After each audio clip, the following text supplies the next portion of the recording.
आज की कहानी है सच्चाई की जीत। एक गांव था जिसका नाम मायापुर था। गांव की सुंदरता का तो कुछ कहना ही नहीं था, क्योंकि उस गांव के किनारे ही एक विशाल जंगल था। उस जंगल में कई तरह के जंगली जानवर, पशु पक्षी रहा करते थे।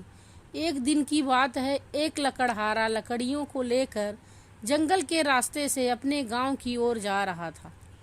तभी उसे अचानक एक रास्ते पर शेर मिल जाता है और उस लकड़हारे से कहता है, देखो भाई, आज मुझे कोई भी शिकार सुबह से नहीं मिला है और मैं बहुत भूखा हूँ। मैं तुम्हें खाना चाहता हूँ और तुम्हें खाकर मैं अपनी भूख मिटाऊंगा।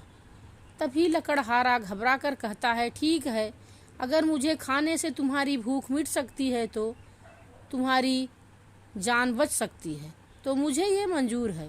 लेकिन उससे पहले मैं तुमसे कुछ कहना चाहता हूँ। शेर कहता है, कहो।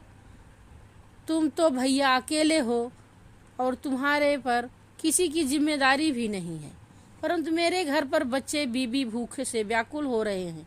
इस कारण मुझे यह लकड़ियाँ बेचकर घर पर भोजन लेकर जाना है। परंतु मैं तुमसे ये वादा करता हूँ कि मैं अपनी बीबी और बच्चों को भोजन देकर तुरंत तुम्हारे पास चला आऊँगा। तभी शेर बड़ी तेज से हंसता है और कहता है कि तुमने क्या मुझे पागल समझ रखा है?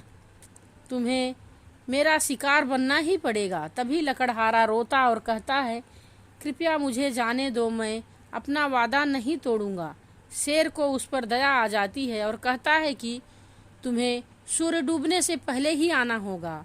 लकड़हारा कहता है, ठीक है। जब लकड़हारा अपनी बीवी और बच्चों को भोजन देकर शेर के पास वापस आया तो शेर प्रसन्न होता है और कहता है, तुम्हें मारकर मैं कोई पाप नहीं करना चाहता हूँ। तुम ईश्वर के सच्चे भक्त हो। तभी लकड़हारा शेर का धन्यवाद करता है और खुशी से अपने घर लौट जाता है। हमें हमेशा सच बोलना चाहिए, क्योंकि सच्चाई से ही व्यक्ति को सफलता प्राप्त होती है। सदैव प्रसन्न रहिए। जो प्राप्त है पर्याप्त है, जिसका मन मस्त है उसके पास समस्त है। यही है सच्चाई की जीत।